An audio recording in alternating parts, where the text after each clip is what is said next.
জমিটুক করছিলাম বাড়ি করতে, জমিটুক দিয়েই স্যার যাই নাই ও দ্বারা। বাংলাদেশ পুলিশের সাবেক আইজিপি বেনজির আহমেদের বিরুদ্ধে দুর্নীতির অভিযোগও এখন বেশ আলোচিত। এছাড়া জাতিসংঘ শান্তিরক্ষা মিশনে মোতায়েন করা শান্তিরক্ষীদের মানবাধিকার লঙ্ঘনের রেকর্ড আছে বলে জার্মান সম্প্রচার মাধ্যম ডয়েচে ভেলের একটি প্রতিবেদনে অভিযোগ করা হয়েছে। বাহিনী প্রধান জেনারেল এসএম শফিউদ্দিন আহমেদ বলেছেন, সঠিক সময়ে প্রতিবেদনটি ভুল প্রমাণিত করা হবে। ছেলে পুলিশের ডিআইজি, মা ভিক্ষা করে কুড়ে ঘরে বসবাস করে সারাটি জীবন। এমন এক কাহিনী, বিরল কাহিনী ঘটেছে বেনজিরের মায়ের সাথে। বেনজিরের মায়ের ভিক্ষা করে, এমনকি ছেলে ডিআইজি, এমনকি দেশের সম্পত্তি সব মেরে খাচ্ছে। অবশেষে মায়ের সম্পত্তিটিকেও শেষ পর্যন্ত ছাড়তে পারেনি বা ছাড় দেয়নি বেনজির আহমেদ, জানিয়ে মুখ খুলেছেন বেনজির আহমেদের মা। অন্যদিকে কুড়ে ঘরে সেই বসবাসকৃত সারা জীবনের কাহিনী বিশ্লেষণ করেছেন বা তুলে ধরেছেন। আজকে দেখাবো আপনাদেরকে সেই ভিডিওটি, না টেনে সম্পূর্ণ ভিডিওটি দেখার অনুরোধ রইল। এবং আমাদের চ্যানেলটিকে যদি নতুন দর্শক হয়ে থাকেন তাহলে অবশ্যই সাবস্ক্রাইব করে আমাদের সঙ্গেই থাকবেন। জোর করবি নিয়েছে, জমিটা দেবো না। এত কষ্টের পর জমিটুক করছিলাম বাড়ি করতে, জমিটুক দিয়েই স্যার যাই নাই ও দ্বারা। গোপালগঞ্জ ও মাদারীপুরের সীমানাবর্তী রাজৈর উপজেলা।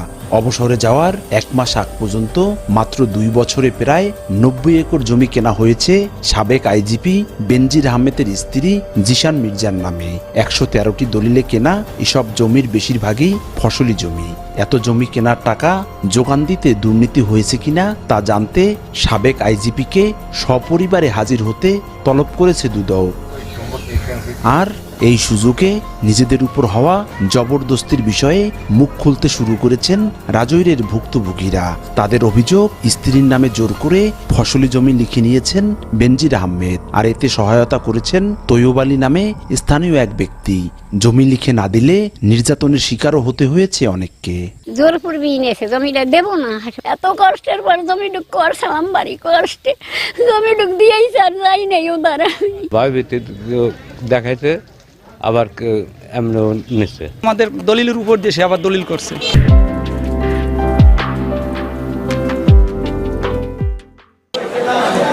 জোর করে কারো জমি লিখে নেয়া ফৌজদারি অপরাধ জানিয়ে এর শাস্তি আর প্রান্তিক কৃষকের জমি ফিরিয়ে দেওয়ার দাবি জানিয়েছেন আইনজীবীরা।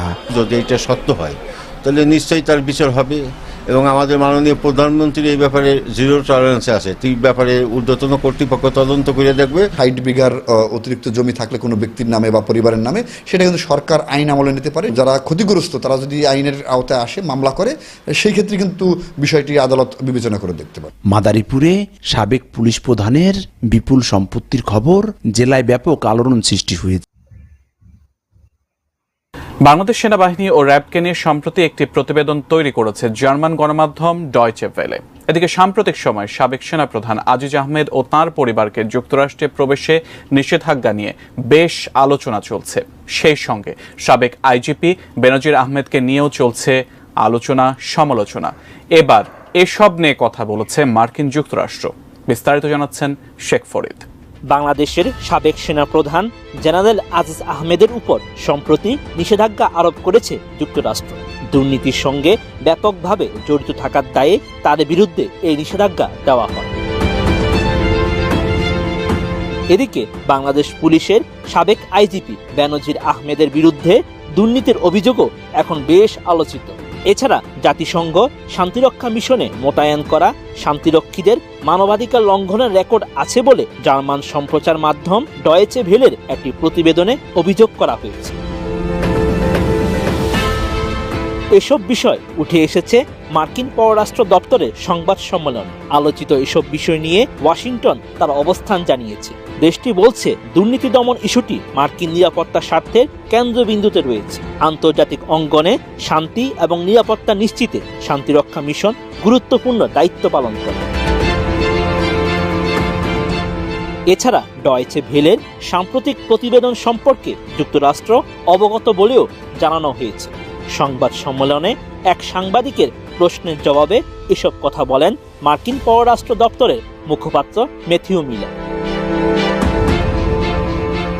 সংবাদ সম্মেলনে এক সাংবাদিক প্রশ্ন করেন, র্যাবের সাবেক এবং বর্তমান সদস্যরা নিয়মিতভাবেই জাতিসংঘের শান্তিরক্ষা মিশনে নিয়োগ পাচ্ছে। চরম মানবাধিকার লঙ্ঘনের দায়ে যুক্তরাষ্ট্র যেখানে র্যাবের উপর নিষেধাজ্ঞা আরোপ করেছে, সেই প্রেক্ষাপটে এই বাহিনীর সদস্যদের যেভাবে শান্তিরক্ষা মিশনে নিয়োগ দেওয়া অব্যাহত রয়েছে, সেই বিষয়ে যুক্তরাষ্ট্র কতটা উদ্বিগ্ন।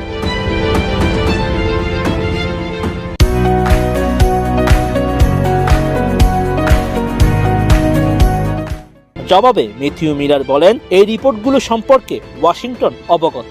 আন্তর্জাতিক শান্তি ও নিরাপত্তার উন্নয়নে শান্তিরক্ষা কার্যক্রম অপরিহার্য ভূমিকা পালন করে। সেই সঙ্গে শান্তিরক্ষায় নিয়োজিত কর্মীদের মানবাধিকার রক্ষা করা অপরিহার্য।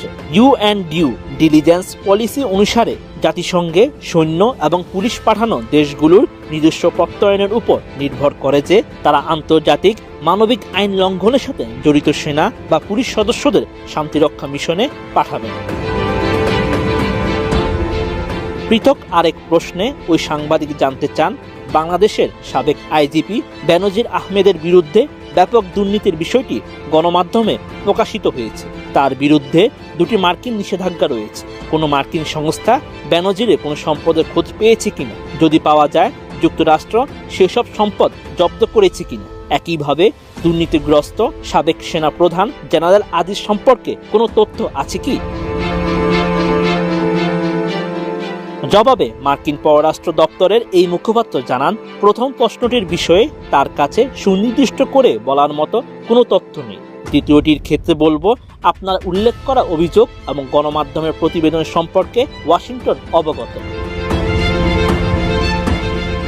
ম্যাথিউ মিলার আরও জানান, দুর্নীতি অর্থনৈতিক প্রবৃদ্ধিকে বাধাগ্রস্ত করে, উন্নয়ন বাধাগ্রস্ত করে, সরকারকে অস্থিতিশীল এবং গণতন্ত্রকে দুর্বল করে বলেই যুক্তরাষ্ট্রের বিশ্বাস। বাইডেন প্রশাসন শুরু থেকেই দুর্নীতি বিরোধী নীতিকে তাদের জাতীয় নিরাপত্তার কেন্দ্রবিন্দুতে পরিণত করেছে। সাবেক আইজিপি বেনজির আহমেদের সকল সম্পত্তি ক্রোকের বিষয়ে বিস্তারিত জানাতে এখন স্টুডিওতে যুক্ত হচ্ছেন দেশ টিভির বিশেষ প্রতিনিধি মহিউদ্দিন আহমেদ। আমরা যুক্ত হচ্ছি তার সাথে।